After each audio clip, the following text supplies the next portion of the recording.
경구하리이다 하니라. 아멘. 너는 내게 부르짖으라. 내가 내게 응답하겠고 내가 알지 못하는 크고 은밀한 일을 내게 보이리라. 예레미야 33장 3절 말씀. 아멘. 너무 유명한 말씀이죠. 우리 같이 한번 함송해 볼까요? 시작. 너는 내게 부르짖으라. 내가 내게 응답하겠고 내가 알지 못하는 크고 은밀한 일을 내게 보이리라. 예레미야 33장 3절 말씀. 아멘. 오늘도 이 말씀 붙잡고 이 새벽에 주님 앞에 부르짖는 우리의 모든 기도가 응답되고 크고 우리가 도무지 알 수 없는 은밀한 일을 우리에게 보여주실 줄 믿습니다. 어제 우리가 이제 이완 목사님 말씀을 듣느라고 어제 큐티를 함께 나누지는 못했는데 감사하게도 또 어제 큐티의 중요한 내용이 오늘 다니엘이 느부갓네살 왕 앞에서 그 왕이 꾸었던 꿈을 해석해 주는 과정 가운데 이게 반복을 하고 있거든요. 그러니까 4장 전체의 내용이 느부갓네살 왕이 하나님의 계시를 받은 그 꿈을 받은 두 번째 꿈의 내용과 관련해서 동일하게 지난 말씀 2장 3장의 말씀처럼 모든 박수와 술객들은 해석을 하지 못하고 또 다니엘만 이것을 해석을 해주고 있는 것을 볼 수 있는데 그 꿈의 내용이 뭐냐면 20절부터 23절까지 반복이 되어 있죠. 20절에 보시면은 왕께서 보신 그 나무, 그러니까 땅 중앙에 한 큰 나무가 있는데 높이가 하늘에 닿았고 세상이 얼마나 높으면 땅 끝에서도 보인다. 그리고 그 잎사귀는 21절에 보세요. 아름답고 그 열매는 많아서 만민의 먹을 것이 될 만하고 들짐승은 그 아래에 살며 공중에 나는 새는 그 가지에 깃들었다. 그런데 23절에 보시면은 왕이 보신즉 한 순찰자 한 거룩한 자가 하늘에서 내려와 이르기를. 하늘에서 내려왔다는 얘기는 이제 하나님이 보내주셨다라는 것을 직감적으로 알 수 있는 거죠. 그 사람, 그 순찰자 거룩한 자가 뭐라고 이릅니까? 세상에 그 나무를 베어 없애라. 그러나 그 뿌리의 구루터기는 땅에 남겨두고 새와 노줄로 동이고 그것을 들풀 가운데 두라. 그것이 하늘 이슬에 젖고 또 들짐승들과 더불어 제 몫을 얻으며 7대를 지내리라 하였다라는 이 꿈을 꾼 겁니다. 근데 이번에는 박수와 술객들에게 느부갓네살 왕이 자신이 꾼 꿈의 내용을 알려줬어요. 그런데 이 그 꿈의 해몽을 동일하게 못하죠, 아무도. 그래서 어제 본문에 보면 다니엘, 오늘 본문 19절에 벨드사살이라는 이름만 다니엘이 이제 전면에 나서게 됩니다. 이제 이 꿈의 내용을 들었던 다니엘의 반응이 19절에 뭐라고 기록되어 있습니까? 한동안 놀라며 마음으로 번민했다. 네. 이 얼굴에 번민하는 것이 다 눈에 띄니까 느부갓네살 왕도 그것을 직감하고 이렇게 얘기합니다. 벨드사살아, 그다음 9절 보세요. 너는 이 꿈과 그 해석으로 말미암아 번민할 것이 아니라 그렇게 번민하지 말고 좀 한번 이야기해봐라 라고 했더니 벨드사살이 대답하여 이르되 그다음 9절 보세요. 내 주여, 그 꿈은 왕을 미워하는 자에게 응하며 그 해석은 왕의 대적에게 응하기를 원하나이다.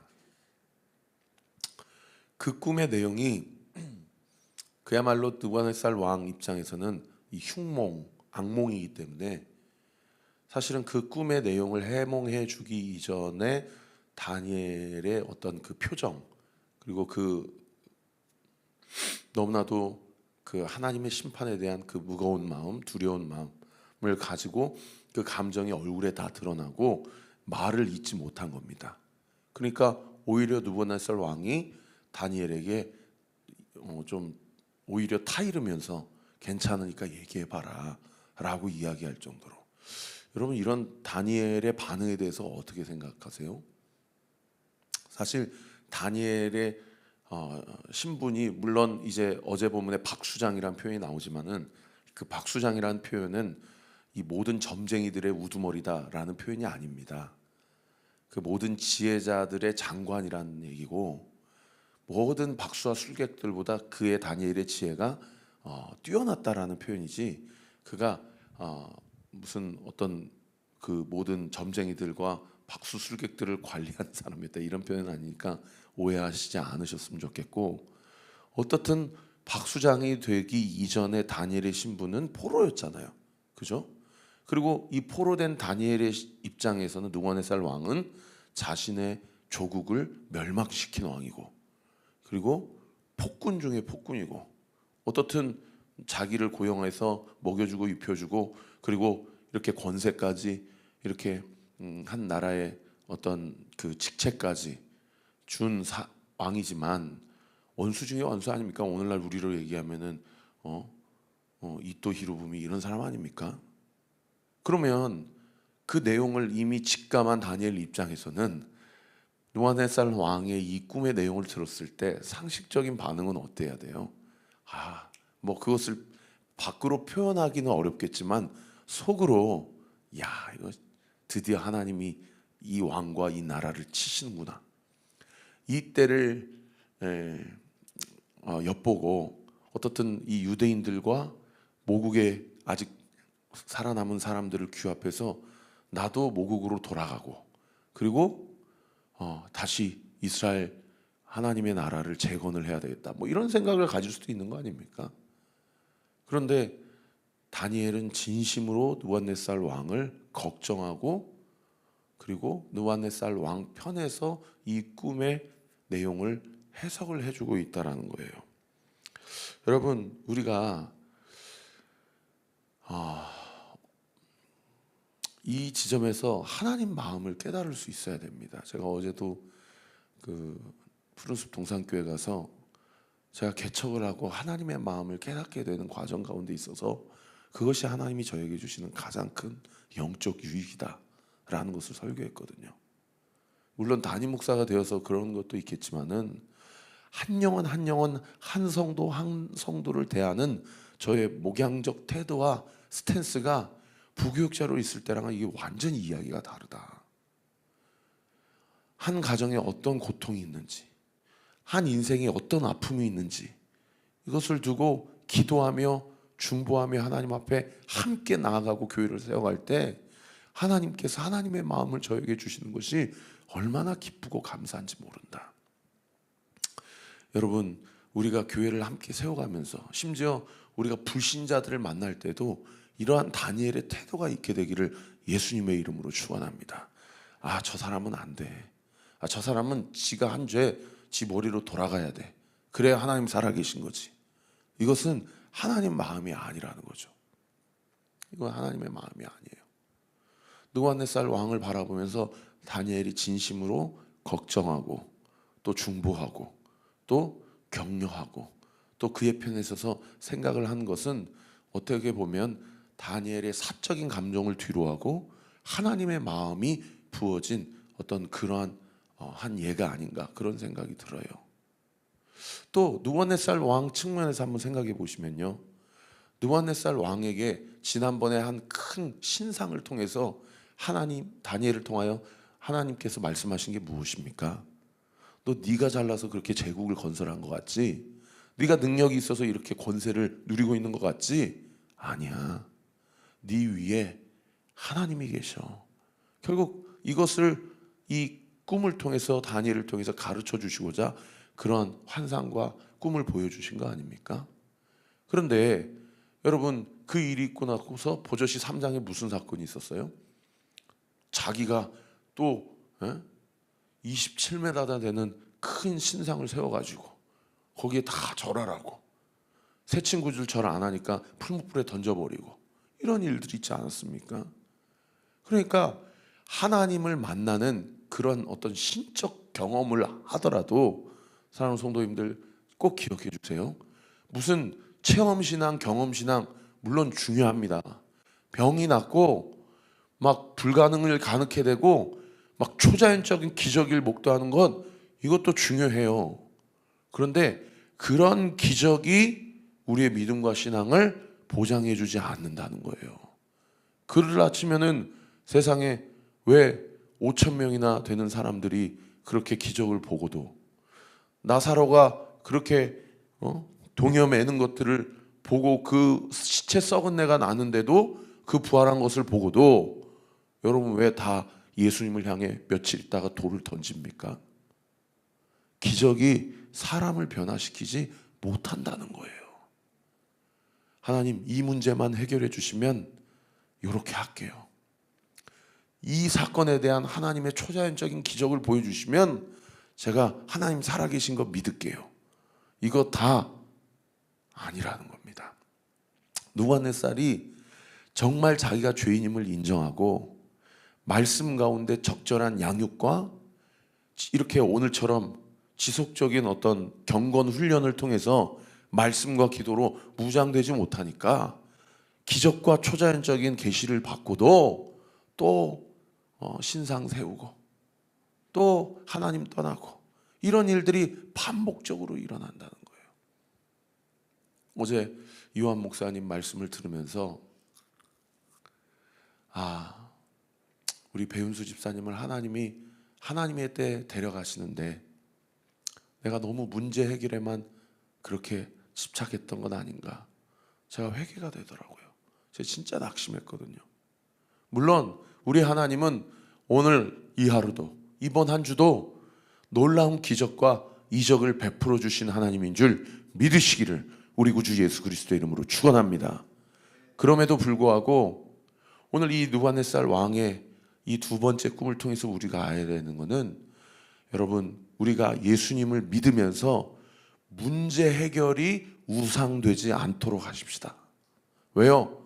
그렇게 되면 다른 이방 종교, 다른 이교도들의 신앙 믿음이나 우리의 신앙 믿음이나 결코 다를 게 없다라는 거예요. 그러면 목사님, 문제 해결이 우리의 신앙의 주안점이 아니라고 한다면 무엇이 우리의 삶의 주안점이 되어야 됩니까? 문제 해결이 주안점이 아니라 우리 앞에 벌어지는 모든 일들에 대해서 하나님이 이 문제를 해석해 주시는 대로 믿고, 그 해석해 주시는 대로 믿는 그 믿음과 우리 안의 결론이 주께서 나에게 주시는 가장 좋은 길, 가장 선한 것이라는 것을 취하는 것. 그리고 그 하나님께서 나에게 주신 그 일을 걸어 나아갈 때에 하나님께서 나와 여전히 함께 하시고, 할렐루야. 그리고 하나님께서 우리의 삶 가운데 하나님 우리를 구원하시고 우리를 자라게 하시고 우리로 예수님 닮아가게 하심으로 나를 구원하신 그 하나님의 은혜가 나를 통하여 내가 만나는 모든 사람들에게 문제 해결의 하나님, 요술램프 진이의 하나님이 아니라 우리를 구원하시고 영원히 죽지도 않고 영원히 쇠하지도 않는 그 하나님의 나라로 우리를 인도해 주시는 하나님의 놀라운 섭리와 경륜, 그 하나님의 은혜의 역사, 나를 통해서 나뿐만 아니라 내가 만나고 사랑하는 모든 사람들에게 그렇게 흘러가는 은혜, 오늘 이 하루도 이번 한 주도 그러한 복음, 그러한 생명의 소식을 저를 통하여, 우리를 통하여 그렇게 흘러가는 저와 우리 모든 온리교회 성도들 되시기를 우리 구주 예수 그리스도 이름으로 축원합니다. 다니엘 입장에서 이렇게 인격적이고 이렇게 하나님의 마음을 담아서 세속적인 사람이라고 하더라도 율법으로 자기가 가지고 있는 기준으로 정죄하지 않고 공감해주고 정말 그 사람을 위해서 걱정해주고 기도해주는 그 하나님의 마음, 저는 이 마음이 우리 온리교회 모든 성도들의 마음 가운데 부어지기를 예수님의 이름으로 축원합니다. 그래서 여러분 꼭 교회 와서 절대 막 여러분이 가지고 있는 기준이나 율법적인 혹은 경험적인 혹은 내가 이전 교회에서 배웠고 이전 교회에서 내가 규정했던 것으로 온리교회 와가지고 왜 여기는 이렇게 하고 저기는 저렇게 해요? 왜 찬양팀은 앞 올라가는데 짧은 바지 입고 찢어진 바지 입어요? 왜 저 성도는 교회 와가지고 이렇게 해요, 저렇게 해요? 여러분, 이렇게 생각하지 말아주세요. 꼭 그 사람의 마음을 바라볼 때 나의 경험이나 내 기준이 아닌 하나님의 마음으로 보고 보듬고 사랑한다면, 저는 우리 교회, 다른 교회가 보듬어 주지 못하는 영혼들 우리 교회를 통해서 살려주시는 은혜 역사 있게 될 줄 믿으시기를 우리 구주 예수 그리스도 이름으로 축원합니다. 반대로 느부갓네살 입장에서 보면 여러분, 지속적인 양육과 반복적인 경건 훈련이 있어야 초자연적 계시가 사람을 변화시키지 못하고 말씀과 기도로 거룩하여 지민이라. 할렐루야. 그렇게 함께 교회를 세워가는 저와 우리 모든 성도들 되시기를 예수님의 이름으로 축원합니다. 그래서 세상에 그런 꿈의 내용을 쭉 들으니까, 근데 느부갓네살 왕의 입장에 대해서 충분히 대변해주고 싶고 그의 편에 서주고 싶은데, 그렇다고 해서 느부갓네살 왕의 귀를 즐겁게 하는 거짓 해몽을 할 수 있습니까? 그렇게 할 수는 없잖아요. 그러니까 그래도 하나님께서 주신 그 계시와 마지막 회개의 기회인데 할 말은 해야 되잖아요. 여러분, 제가 그런 목사가 되도록 기도해 주세요. 성도님, 이렇게 하시면 안 됩니다. 이렇게 하시면 망합니다. 이렇게 하시면 죽습니다. 제가 사람 눈치 보지 않고 오늘 본문의 다니엘처럼 직언하고 하나님의 마음을 담되 할 말을 하는 목사, 진리를 전하는 목사가 될 수 있도록 기도해 주시고, 우리 등대지기들을 위해서 여러분 기도해 주세요. 등대지기들이 이렇게 사랑의 마음을 담아서 너무 혼자 오래 말씀하시면 다른 분들이 경청하긴 하지만 또 마음이 어려우실 수 있으니 적당히 좀 얘기 좀 줄여주세요. 이런 얘기 하기 쉽겠어요? 어렵겠어요? 이거 하기 쉽지 않습니다. 우리 안에 사랑이 기반이 되어야 되지만 할 말을 정말 부드럽게 인격적으로 하는 교회가 되어야 돼요. 그래야 교회가 질서가 있습니다. 오늘 본문에도 22절에 보세요. 왕이여, 이 나무는 곧 왕이시라. 와, 여러분, 이 얘기 모든 권세를 쥐고 있는 느부갓네살 왕 앞에서 다니엘이 하기 쉽겠습니까? 어렵겠습니까? 그리고 24절에도 보세요. 왕이여, 그 해석은 이러하니이다. 곧 지극히 높으신 이가 명령하신 것이 내 주 왕에게 미칠 것이라. 와, 25절에 세상에 뭐라고 얘기합니까? 왕이 사람에게서 쫓겨나서 들짐승과 함께 살며 소처럼 풀을 먹으며 하늘 이슬에 젖을 것이요 이와 같이 7대를 지낼 것이라. 그때에 지극히 높으신 이가 사람의 나라를 다스리시며 자기의 뜻대로 그것을 누구에게든지 주실 줄을 아시리이다. 와, 여러분, 이 얘기 그냥 성경에 써 있으니까 그런가 보다 하지, 여러분이 다니엘 입장이라고 그런다면 여러분 이 말 하기 쉽겠습니까? 어렵겠습니까? 지금도 윤석열 대통령한테 가서 직언하는 목사, 직언하는 지혜자 있을까요?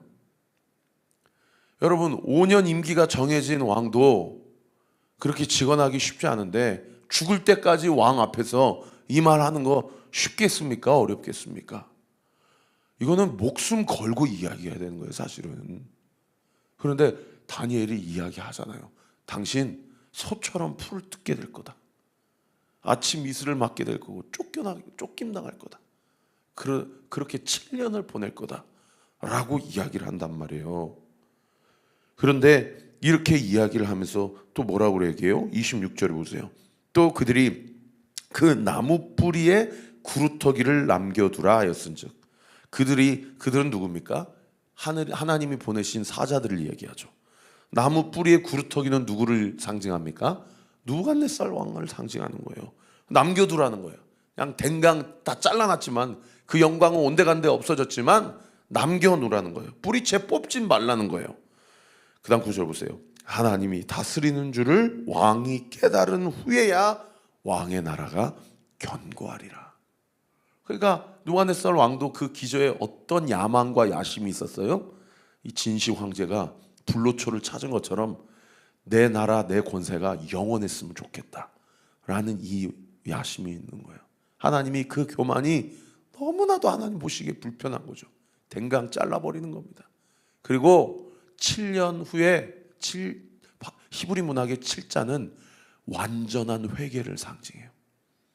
완전히 회개하고 하나님 앞에 납작 엎드리면, 어제도 이완 목사님 제가 설교 나중에 유튜브로 들어보니까 무릎 꿇는 정도가 아니고 그냥 완전히 납작 엎드려져야 된다 그래요. 하나님 앞에 기도하면서 교회를 개척하고 세워가는데 자기 교만을 치시는데 무릎 꿇고 우는 정도가 아니라 완전 납작 엎드려져야, 그래야 교회가 세워진다고 하시지 않아요? 여러분, 한 가정을, 자녀를, 교회를 잘 세우려면 여러분은 얼마나 납작 엎드려지셔야 되겠어요. 그러니까 27절에 두 가지 솔루션을 다니엘이 느부갓네살 왕에게 제안하죠. 그런즉 왕이여, 내가 아뢰는 것을 받으시고, 첫 번째, 공의를 행함으로 죄를 사하라. 여러분, 저 보세요. 공의를 행함으로 죄를 사하라는 얘기는 도덕적, 윤리적으로 올바른 일을 하고 착한 일을 해서 그래서 구원받으라는 얘기입니까? 아니에요. 공의, 누가 공의입니까? 예수, 하나님의 공의. 여러분, 예수님이 하나님의 공의예요. 십자가가 주님의 공의고, 십자가 위에서 우리의 죄를 향한 하나님의 분노와 진노를 다 주님이 예수님께 쏟아 부으셨어요. 그러므로 우리가 공의로워질 수 있는 길은 딱 한 가지 길이에요. 예수님을 믿는 일이에요. 할렐루야. 예수님을 믿고, 우리는 예수님을 믿었다면 오늘 하루도 사도 바울이 고백한 것처럼 오늘 하루도 나는 예수님과 함께 십자가에서 죽었습니다. 오늘 하루도 내가 사는 것이 아니라 내 안에 계신 예수님이 사시는 삶입니다.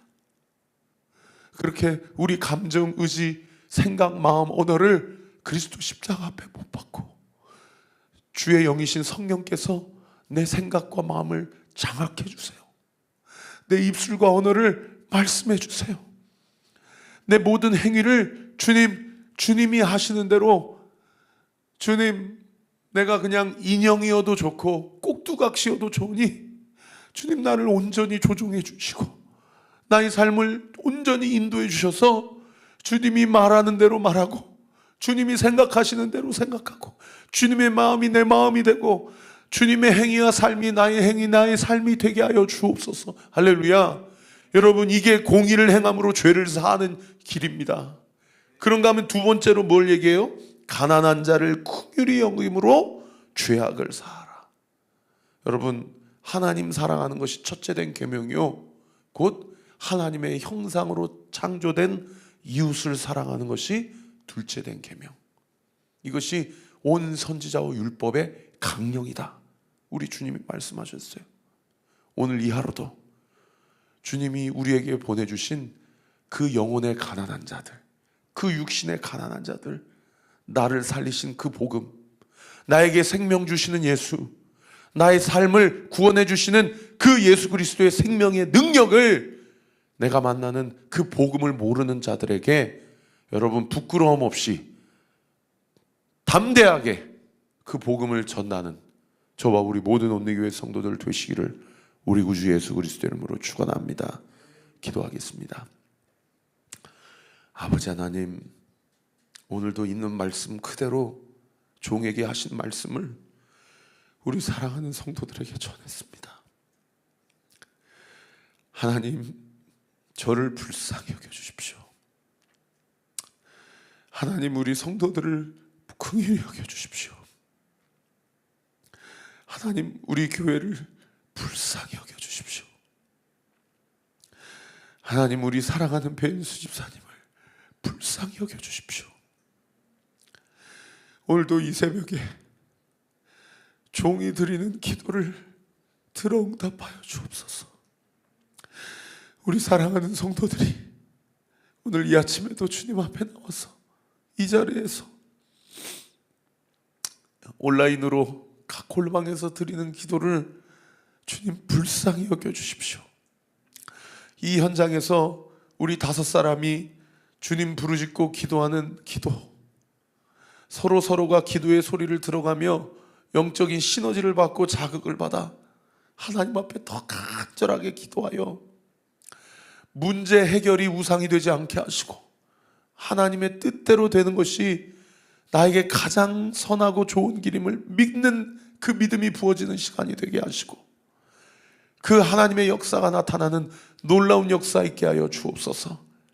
특별히 온라인으로 유튜브로 골방에서 드리는 성도들의 기도, 병상에서 성도들이 드리는 기도, 아버지 그 현장에서 기도 주님 더 긍휼히 여겨주시고 기도할 때 잡생각하지 않게 하시고 마음에 낙심이 없게 하시고 더 주님 앞에 뜨겁게 기도할 때에 우리의 가정이 살아나고 우리 남편, 아내, 부모, 자식들이 살아나고 이 교회가 온전히 세워지고 오늘 우리가 모든 만나는 자들에게 공의를 전하고 그 가난한 자를 불쌍히 여기는 주님의 마음이 우리를 통해 흘러가는 놀라운 은혜의 역사가 있도록 주께서 우리와 함께하여 주옵소서. 이 시간 예수의 이름으로 명하노니 우리 사랑하는 성도들의 기도 이 아침에 온전히 응답될 지어다, 응답될 지어다, 응답되게 될 지어다 믿고 감사드리며 살아계신 우리 구주 예수 그리스도의 이름으로 기도하옵나이다. 아멘. 지금은 우리 구주 예수 그리스도의 은혜와 하나님의 사랑과 성령 하나님의 위로교통 충만하심이 주신 말씀 붙잡고 오늘 이 말씀 나에게 주신 말씀이라고 믿고 주 안에서 온전히 승리하기로 결단하는 우리 사랑하는 모든 성도들 머리 위에, 우리의 가정 위에, 이 교회 위에, 우리 사랑하는 배은수 집사님 머리 위에 지금으로부터 영원토록 함께 하시기를 간절히 축원하옵나이다. 아멘.